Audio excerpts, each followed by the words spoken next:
you. All the people in the, who are in the war zone, please, you are in control of this whole world, Lord. We are nothing without you. Thank you for always being with us and guiding us in each and every step. All credit and glory goes to you, Lord Jesus Christ. I pray this prayer in the name of Jesus Christ our Lord. Amen. Amen. So praise God and good evening, Lady of Fatima Church and all our dear friends.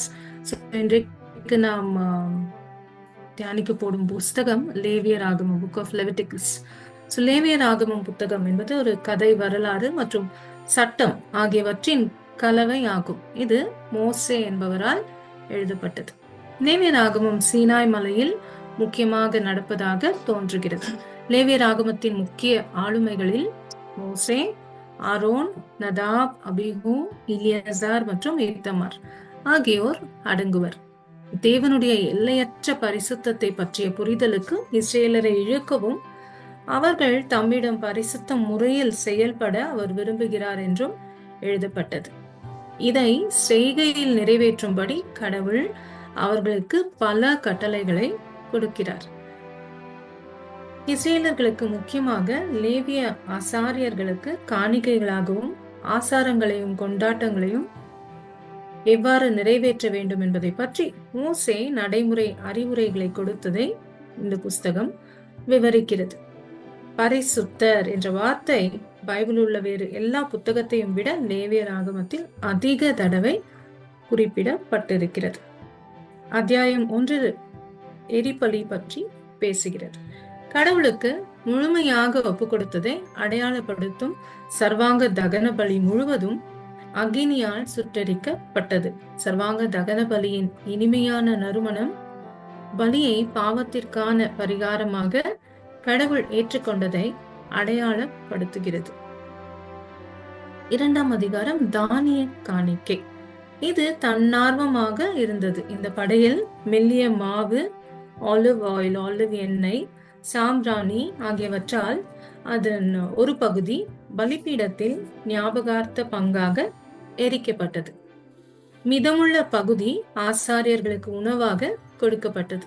இது ரத்தம் சிந்துவை உட்படுத்தவில்லை, கடவுளுக்கு ஒரு காணிக்கையாக மட்டும் கருதப்பட்டது. எல்லா ஏற்பாடுகளும் ஆசீர்வாதங்களும் கடவுளிடமிருந்து வந்தவை என்பதை அங்கீகரிப்பதாகவும் அது இருந்தது.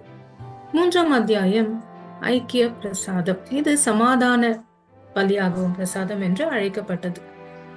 இந்த பலி மந்தையிலிருந்தோ இருக்கலாம், மேலும் ஆணாகவோ அல்லது பெண்ணாகவோ இருக்கலாம். ஆனால் அது குறைபாடு இல்லாமல் இருக்க வேண்டும்.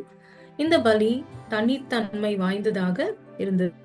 ஏனென்றால் பலிபீடம், குருமார்கள், பலி செலுத்துபவர் ஆகியோரிடையான இது பகிர்ந்து கொள்ளப்பட்டது.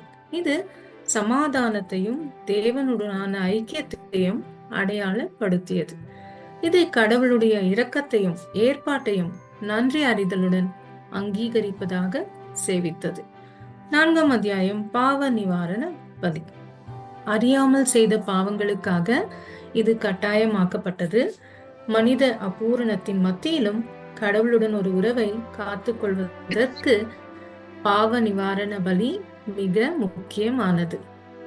ரத்தம் இந்த பிரசாதத்தில் மையமாக இருந்தது, ஏனெனில் இது வாழ்க்கையை அடையாளப்படுத்தியது. இதனால் பாவத்திற்கான பரிகார வடிவமாக கடவுளுக்கு வாழ்க்கையை மீண்டும் கொடுத்தது.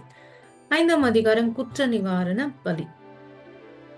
இந்த அதிகாரத்தில் பாவ நிவாரண பலியை ஒத்த ஆனால் திருப்பி செலுத்த வேண்டிய அறியாத பாவங்களுடன் தொடர்புடையது. இது கடவுளுடனான ஒருவரின் உறவில் மறுசீரமைப்பு மற்றும் பொறுப்பின் கொள்கையை பிரதிபலிக்கிறது, சக மனிதர்களுடனும் கூட.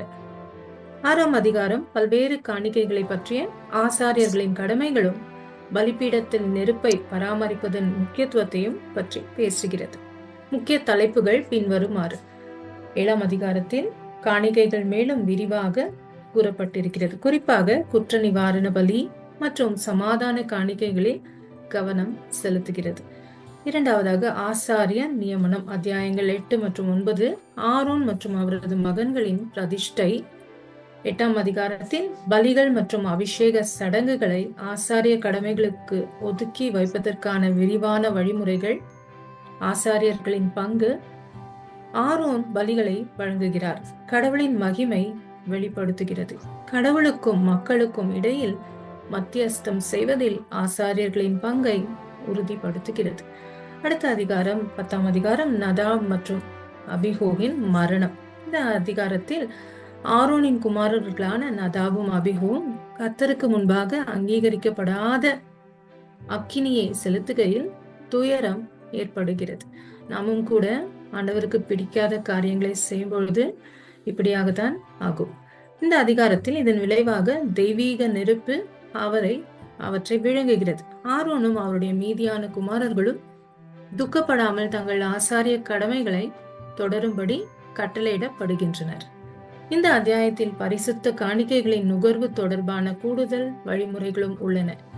நதாப் மற்றும் அபிகுவின் மரணங்கள் சரியான மனப்பான்மையுடனும் கடவுளை அணுகவும் அவரது கட்டளைகளை கவனமாக பின்பற்றவும் நமக்கு நினைவூட்டுகின்றன.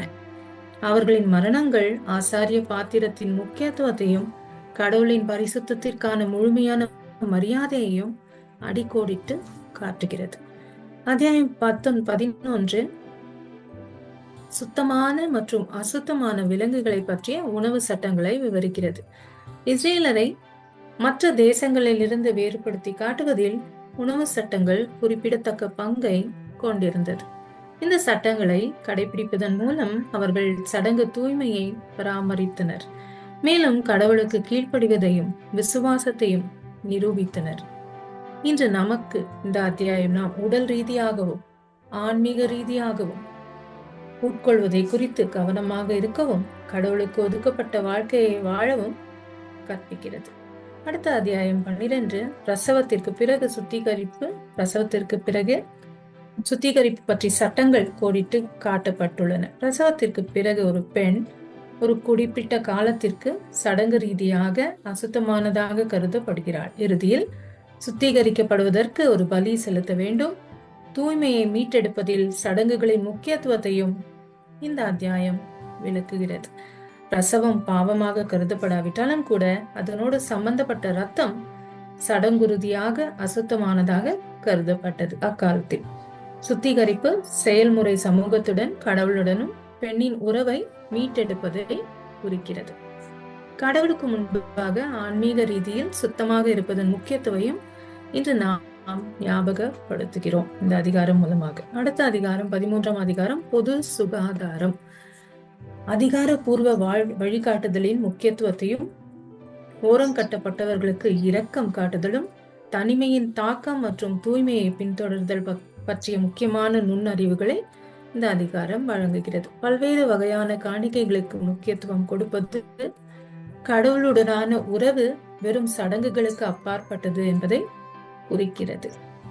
பரிசுத்தம் என்பது வாழ்க்கையின் அனைத்து பகுதிகளையும் பாதிக்கும் ஒரு நிலை.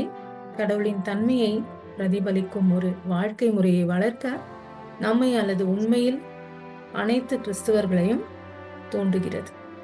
14ஆம் அதிகாரம் தோல் நோய்களிலிருந்து குணமடைந்த நபர்களை சுத்திகரிப்பதற்கான சடங்குகள் மற்றும் நடைமுறைகளை கோடிட்டு காட்டுகிறது. அத்துடன் பூஞ்சை காளான் பாதிக்கப்பட்ட வீடுகளை சுத்திகரிக்கிறது. இந்த அத்தியாயத்தில் உள்ள கொள்ளைகள் முழுமையான குணப்படுத்துதலை தேடவும் எங்கள் சமூகங்களில் ஒருவருக்கொருவர் ஆதரவளிக்கும் தனிப்பட்ட மற்றும் சமூக நல்வாழ்வை வளர்ப்பதற்காக சுய பிரதிபலில் ஈடுபடவும் நம்மை ஊக்குவிக்கின்றன. அடுத்த அதிகாரம் குறிப்பிட்ட சட்டங்கள் இன்று நேரடியாக பொருந்தாது என்றாலும் கூட அடிப்படை கொள்கைகள் நமது தனிப்பட்ட மற்றும் சமூக பொறுப்புகளை பிரதிபலிக்கவும் சுகாதார சவால்களை எதிர்கொள்வதற்கு பச்சாதாபத்தை வளர்க்கவும் நம் வாழ்வில் தூய்மை மற்றும் நல்வாழ்த்துக்கான அர்ப்பணிப்பை பராமரிக்கவும் ஊக்குவிக்கின்றன. லேவியராகமம் 16ஆம் அத்தியாயம் லேவியராகமத்திற்கு மையமாக உள்ளது. ஏனெனில் இது பாவ நிவர்த்தி நாளை விவரிக்கிறது. பாவ நிவர்த்தி என்பது ஒரு இறையியல் மற்றும் தார்மீக கருத்தாகும். இது தவறு, பாவம் அல்லது குற்றத்திற்கான திருத்தங்கள் அல்லது நல்லிணக்கம் செய்யும் செயல்முறையை குறிக்கிறது.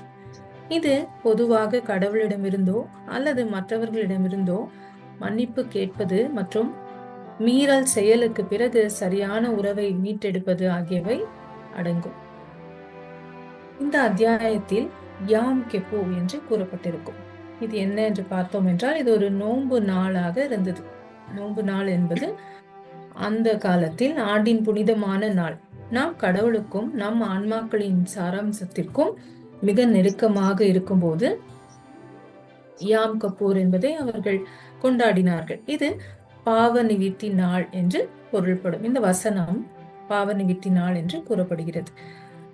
நீங்கள் முன்பு உங்கள் பாவங்களில் இருந்து சுத்திகரிக்கப்படும்படி உங்களை தூய்மைப்படுத்த இந்த நாளில் அவர் உங்களை மன்னிப்பார் என்று நம்பப்பட்டது.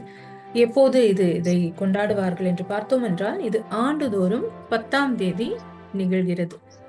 யூத ஆண்டின் முதல் மாதம், அந்த காலத்தில் திஷ்ரே என்று கூறப்பட்டது. திஷ்ரே என்றால் யூத ஆண்டின் முதல் மாதமாக செப்டம்பர் பிற்பகுதியில் அல்லது அக்டோபர் தொடக்கத்தில் ஒரு தேதியுடன் தொடர்புடையது. இந்த நாளில் யூதர்கள் தங்கள் பாவங்களை கழுவவும் கடவுளுடன் நல்லிணக்கத்தை அடையவும் 25 மணி நேரம் உண்ணாவிரதம் மற்றும் தீவிர ஜெபத்தை கடைபிடிக்கவும் முற்படுகிறார்கள். எப்படி இதை அவர்கள் கடைபிடித்தார்கள் என்று பார்த்தோம் என்றால், ஏறக்குறைய 25-26 மணி நேரம் தங்கள் ஆத்துமாக்களை துன்புறுத்துவதற்காக அவர்கள் உணவையும் பானத்தையும் தவிர்ப்பார்கள். அவர்கள் இந்த கிரீம், லோஷன் அதெல்லாம் கூட போட்டு யூஸ் பண்ண மாட்டாங்க. முகம் கழுவ யூஸ் பண்ண மாட்டாங்க. தோல் காலணிகளை கூட அணிய மாட்டார்கள். அந்த நேரத்தில் திருமண உறவுகளை கூட தவிர்ப்பார்கள். அதற்கு பதிலாக அவர்கள் ஜெப ஆலயத்தில் நாள் முழுவதும் செலவிடுகிறார்கள். மன்னிப்புக்காக ஜெபம் செய்கிறார்கள். இந்த புனித நாளில் நோன்பு நோற்பதும் முழு தேசத்தின் பாவங்களுக்கான தியாகங்களும் அடங்கும். பிரதான ஆசாரியன் ஒரு முக்கிய பாத்திரத்தை வசிக்கிறார். கடவுளுக்கு முன்பாக பாவ நிவிர்த்தி செய்ய மகா பரிசுத்த ஸ்தலத்திற்குள் நுழைகிறார். இது கடவுளின் இரக்கம் மற்றும் மன்னிப்பையும் அவருக்கு முன்பாக கூட்டு பிராயச்சித்தம் மற்றும் மனத்தாழ்மையின் அவசியத்தையும் குறிக்கிறது. நாள் முடிவடைவில் யாம் கெப்பு முடிவானது நோன்பின் முடிவை குறிக்க ஷெஃபார் என்றால் ஆட்டுக்கடா கொம்பு ஒலிப்பதன் மூலம் குறிக்கப்படுகிறது. அவர்கள் அனௌன்ஸ் பண்ணுவாங்க, இந்த டைம் இந்த பண்டிகை முடிகிறது என்று. அதை தொடர்ந்து ஒரு வகுப்புவாக முறிவு உண்ணாவிரத உணவு, அந்த உண்ணாவிரத உணவை முடிப்பார்கள் அந்த டைம். அடுத்த அத்தியாயம் 17ஆம் அதிகாரத்தில் இரத்தத்தின் பரிசுத்தத்தையும் அதன் ஆழமான இறையியல் முக்கியத்துவத்தையும் வலியுறுத்துகிறது. பல பண்டைய கலாச்சாரங்களில் இரத்தம் ஒரு சக்தி வாய்ந்த பொருளாக கருதப்பட்டது. இது பெரும்பாலும் வாழ்க்கை மற்றும் உயர் சக்தியுடன் தொடர்புடையது. லேவியராகமத்தின் சூழலில் இரத்தத்தை உட்கொள்வதற்கு எதிரான தடை இஸ்ரேலர்கள் வாழ்க்கை எவ்வாறு புரிந்து கொண்டு மதிக்க வேண்டும் என்பதை எடுத்து காட்டுகிறது. குறிப்பாக கடவுளுடனான உறவில் எப்படியாக இருக்க வேண்டும் என்பதை இந்த அத்தியாயம் காட்டுகிறது. அடுத்த அத்தியாயம் 18ஆம் அதிகாரம் வகுப்புவாத பரிசுத்தத்தின் கருத்தாகும். பாலியல் நடத்தை தொடர்பான சட்டங்கள் தனிப்பட்ட தார்மீக கட்டாயங்கள் மட்டுமல்ல, ஒட்டுமொத்த சமூகத்தையும் கூட கணிசமாக பாதிக்கின்றன என்று. அவற்றை மீறுவது சம்பந்தப்பட்ட தனி நபர்களை மட்டுமல்ல, ஒட்டுமொத்த சமூகத்தையும் இழிவுபடுத்துவதாக கருதப்படும் வகையில் தடைகள் வகுக்கப்பட்டுள்ளன. லேவியராகமம் 19ஆம் அதிகாரம் 2ஆம் வசனம் முழு இஸ்ரேல் சமூகத்துடனும் நேரடியாக பேசும்படி கடவுள் மோசேயிடம் சொல்லும் ஒரு நேரம் இதுதான். பரிசுத்தமாக இருக்க வேண்டிய கட்டாயம் மற்றும் மக்களின் பரிசுத்தத்திற்கான காரணம். ஏனென்றால் உங்கள் கடவுளாகிய கர்த்தராகிய நான் பரிசுத்தர். இந்த அதிகாரத்தின் முக்கிய செய்தியும் லேவியராகமம் முழு புத்தகத்தின் கருப்பொருளும் ஆகும். முழு புத்தகத்தை நாம் படித்துக் கொண்டு போனோம் என்றால் ஆண்டவர் திருப்பியும் அதே தான் சொல்வார். மேலும் இந்த அத்தியாயம் குடும்ப நெறிமுறைகள், பெற்றோரை கௌரவித்தல் போன்றவை சமூக நெறிமுறைகளுடன் அண்டை வீட்டாரை நேசிப்பது மற்றும் ஏழைகளை பராமரித்தல் போன்றவை பின்னி பிணைந்துள்ள என்பதை பற்றி பேசுகிறது. அடுத்த அத்தியாயம் 20 குழந்தை பலிக்கான தண்டனை, பாலியல் ஒழுக்கக்கேடான தண்டனை பற்றி பேசுகிறது. இறுதியாக, நீங்கள் பரிசுத்தராய் இருப்பீர்கள். கடவுளின் பிள்ளைகளாகிய நாம் வேறுபட்டவர்கள். கடவுள் ஒரு தனித்துவமான மக்களை, ஒரு பாவமான கலாச்சாரத்தின் பின்னணியில் தனித்து நிற்கும் ஒரு மக்களை விரும்புகிறார். நம்மை சுற்றியுள்ளவர்களைப் போல நாம் இருக்க மாட்டோம் என்ற உண்மையை நாம் அரவணைத்து ஏற்றுக்கொள்ள வேண்டும். உலகம் போற்றும் விஷயங்களிலிருந்து அவர்கள் தங்கள் வாழ்க்கையை வடிவமைக்கிறார்கள். நம்முடைய கர்த்தரின் பரிசுத்தத்தின்படி நம் வாழ்க்கையை நாமும் கூட வடிவமைக்க வேண்டும் என்று ஆண்டவர் நம் ஒவ்வொருவரையும் அழைக்கிறார். 21ஆம் அதிகாரம் ஆசாரியத்துவத்திற்கான தேவனின் துல்லியமான எதிர்பார்ப்புகள். பரிசுத்தம், உத்தமம் மற்றும் தூய்மை ஆகியவற்றின் மீது அவர் வைக்கும் மகத்தான மதிப்பை எடுத்து காட்டுகிறது. கடவுளை சேவிப்பவர்கள் தங்கள் பணி மற்றும் வாழ்க்கையின் பரிசுத்தத்தை நிலைநிறுத்த முயற்சிக்க வேண்டும் என்ற கொள்கையை இந்த பகுதி எடுத்து காட்டுகிறது. இது இன்று நம் அனைவருக்கும் கூட பொருந்தக்கூடிய பாடமாகும். அடுத்த அதிகாரம் கடவுளின் மிகவும் கவனமான வழிகாட்டுதல், காணிக்கைகளின் புனித தன்மையையும் அவற்றை கையாளும் போது தேவைப்படும் பயபக்தியையும் அடிக்கோடிட்டு காட்டுகிறது. கடவுளுக்கு அர்ப்பணிக்கப்பட்ட எல்லாவற்றிற்கும் தூய்மையும் மரியாதையையும் காத்து தங்கள் ஆராதனையிலும் பக்தியிலும் கடவுளை மகிமைப்படுத்த இந்த கொள்கைகள் இன்று நம்மை அழைக்கின்றன. 23ஆம் அதிகாரம் தேவனுடைய கட்டளைகளை மதித்தல், அவர் நியமித்த பண்டிகைகளை அனுசரித்தல், குறைந்த அதிர்ஷ்டசாலிகளுக்கு இரக்கம் காட்டுதல் ஆகியவற்றின் முக்கியத்துவத்தையும் இந்த அதிகாரம் நமக்கு நினைவூட்டுகிறது. இந்த செயல்கள் கடவுள் மீதான நமது பயபக்தியை வெளிப்படுத்துவது மட்டுமல்லாமல் நம்மிடையே ஒற்றுமை மற்றும் பகிரப்பட்ட அடையாள உணர்வை வளர்க்கின்றன. 24ஆம் அதிகாரம் ஆவிக்குரிய சடங்குகளில் மட்டுமல்ல, மற்றவர்களுடனான நமது தொடர்புகளிலும் கடவுளின் கட்டளைகளை நிலைநிறுத்துவதன் முக்கியத்துவத்தை அளிக்கிறது. கடவுளுடைய சட்டத்திற்கு முன் அனைவரும் சமத்துவம் என்பதை, உயிர், சொத்து, கடவுளுடைய பெயரின் பரிசுத்தம் ஆகியவற்றை மதிக்க வேண்டியதன் முக்கியத்துவத்தையும் இந்த அதிகாரம் நமக்கு எடுத்து காட்டுகிறது, நமக்கு அழைக்கிறது. நாம் எப்பவுமே சர்ச்ல போனா அங்க வேலை பண்ணணும், பரிசுத்தமா இருக்கணும், இப்படியாக செய்யணும், அப்படியாக செய்யணும், இந்த ரூல் ஃபாலோ பண்ணணும், அந்த ரூல் ஃபாலோ பண்ணணும்னு எல்லாம் நம்ம எப்பவுமே கான்சென்ட்ரேட் பண்ணிட்டு இருப்போம். ஆனா இந்த லேவியர் புஸ்தகம் சொல்லுது, உண்மையான ஒரு உள்ளத்தை தான் ஆண்டவர் விரும்புகிறார் என்று. அதெல்லாம் நாம் செய்யணும், ஓகே. ஆனால் நம் உள்ளத்திலிருந்து ஆண்டவரை நேசிக்க வேண்டும். ஆண்டவரை போலவே நாம் பரிசுத்தமாக இருக்க வேண்டும். பரிசுத்தம் என்பது வெறும் பிசிக்கல், வெறும் நம்முடைய அழகை மட்டுமல்ல, நம்முடைய உள்ளத்தையும் நாம் பரிசுத்தமாக வைத்திருக்க வேண்டும். அது நம்முடைய நடவடிக்கைகளில் இருக்க வேண்டும் என்றுதான் இந்த முழு புஸ்தகம் அதை பற்றி தான் பேசுகிறது. 25ஆம் அதிகாரம் குறிப்பாக கடவுளின் கிருபையையும் ஏழைகள் மற்றும் ஒடுக்கப்பட்டவர்கள் மீதான அவரது இரக்கத்தையும் வெளிப்படுத்துகிறது. ஒவ்வொரு 7வது ஆண்டும் நிலத்தை ஓய்வெடுக்க அனுமதிப்பது ஜூபிலி ஆண்டிற்கான வழிகாட்டுதல்களை வழங்குகிறார். இங்கே அவருடைய மக்களுக்கு, குறிப்பாக ஏழைகளுக்கு கடவுளின் கிருபையான ஏற்பாடுகளை காண்கிறோம். ஜூபிலி ஆண்டு உரிமை தற்காலிகமானது மற்றும் தனி நபர்களும் குடும்பங்களும் நிரந்தரமாக பாதிக்கப்படக்கூடாது என்ற நம்பிக்கையை ஊக்குவிக்கிறது. இந்த கொள்கை இரக்கம் மற்றும் தாராள மனப்பான்மையின் முக்கியத்துவத்தையும் கற்பிக்கிறது. புதுப்பித்தல் மற்றும் மறுசீரமைப்பை அனுமதிக்கும் சமூக கட்டமைப்புகளுக்கு வாதிடுகிறது. அனைவருக்கும் ஒரு புதிய தொடக்கத்திற்கான வாய்ப்பு இருப்பதை உறுதி செய்கிறது. 26ஆம் அதிகாரம் மோசே கொடுத்த அனைத்து சட்டங்களையும் பொதுவாக அமல்படுத்துகிறது.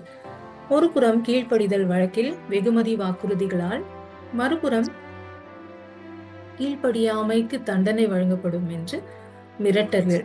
ஒரு குறிப்பிடத்தக்க அம்சம் மனித அவிசுவாசத்தின் மத்தியிலும் கடவுளுடைய உன்னத தன்மையை வலியுறுத்துவதாகவும், மனம் திரும்புவோருக்கு மறுசீரமைப்பு பற்றிய ஆழ்ந்த வாக்குறுதியையும் கொடுக்கிறது. ஒருவர் எவ்வளவு தூரம் வழி தவறினாலும் கூட கடவுளுடன் புதுப்பித்தல் மற்றும் நல்லிணக்கத்திற்கான சாத்தியம் எப்போதும் உள்ளது என்ற கருத்தை இது பிரதிபலிக்கிறது. 27ஆம் அதிகாரம் புனித பொருத்தனைகள். கடவுளுக்கு செய்த பொருத்தனைகளை நிறைவேற்றுவதன் முக்கியத்துவம், பண மதிப்பீடு, மக்கள், விலங்குகள் மற்றும் நிலத்தின் மதிப்பீடு, பரிசுத்தம், காணிக்கைகளின் பரிசுத்த தன்மை மற்றும் தேவனுடைய கட்டளைகளுக்கு கீழ்ப்படிதலின் அவசியம். இந்த அதிகாரத்தில் மற்றும் திரும்பவும் யூபிலி ஆண்டு, புனிதப்படுத்தப்பட்ட நிலத்தின் மதிப்பீட்டு, யூபிலி ஆண்டின் தாக்கம். 27 பாடம் இந்த அதிகாரத்திலிருந்து நமக்கு கிடைக்கும் பாடம், கடமைகளில் நேர்மையின் கொள்கையாகவும், கடவுளுக்கு வாக்கு கொடுத்திருப்பது ரொம்ப முக்கியமான விஷயம், அதை சாதாரணமாக எடுத்துக்கொள்ளக் கூடாது என்று லேவியர் புஸ்தகம், book of Leviticus, in fact Bible கூறுகிறது. லேவியர் ஆகமத்திலிருந்து எடுத்துக்கொள்ள நமக்கு கிடைக்கும் பாடம், சமூக நெறிமுறைகள் மற்றும் சமூக நீதியின் முழுமையான பார்வை பரிசுத்தமாக இருப்பது என்பதை, ஒருவரை ஒருவர், குறிப்பாக ஓரம் கட்டப்பட்டவர்களை சுறுசுறுப்பாக கவனித்துக் கொள்வதை குறிக்கிறது என்பதை இது வலியுறுத்துகிறது. தனிப்பட்ட ஒருமைப்பாடு சமூக நல்வாழ்வை பாதிக்கிறது என்ற கருத்தை இது எடுத்து காட்டுகிறது. நம் சொந்த வாழ்க்கையில் இரக்கத்தையும் ஒற்றுமையையும் வளர்க்க நம்மை வலியுறுத்துகிறது. That is the end of the book of Leviticus. நாம் இந்த வருஷம் கூட ஜூபிலி ஆண்டில் இருக்கிறோம். ஆகையால் இந்த புத்தகம் மிக மிக நமக்கு தேவையான ஒரு புத்தகம். நமக்கு டைம் கிடைக்கும் போது திரும்பவும் ஒரு அதிகாரம் படித்து ஆண்டவர் என்ன கூறியிருக்கிறார் என்று நாம் படித்து தியானிப்பது நமக்கு ஒரு நல்ல லெசனாக நமக்கு கிடைக்கும். Amen. And over to you. நீங்க ஏதாவது ஷேர் பண்றீங்கன்னா பண்ணுங்க. எப்படி போயிட்டு இருக்கு கோயில்ல பைபிள் ரீடிங்? தனமதி மேம் எப்படி இருக்கீங்க? பைபிள் ரீடிங் நல்லா போயிட்டு இருக்குதுமா. எல்லாரும் கரெக்டா ரீட் பண்றாங்க. 4-5 ஒரு நாளைக்கு முடியுது. Super super. திருப்பி ஃபோன் பண்ணீங்களா எல்லாருக்கும்? ஆமாமா, திருப்பி எல்லாரையும் கூப்பிட்டு சில பேர் எடுத்துட்டு திருப்பி இப்ப அடிச்சிட்டு இருந்தாங்க, நான் எடுக்கல. நீங்க ஆமா, இந்த இது வந்து தமிழ்ல உள்ளது ஒரு வாட்டி எங்களுக்கு அந்த இது யூடியூப்ல அனுப்பிருங்க சிஸ்டர். அது ஆமா ரெக்கார்ட் பண்ணிருக்காங்க சார். அப்ப ரெக்கார்ட் அட்டெண்ட் பண்ணாதவங்க கேட்கலாம். நாங்க இது திருப்பி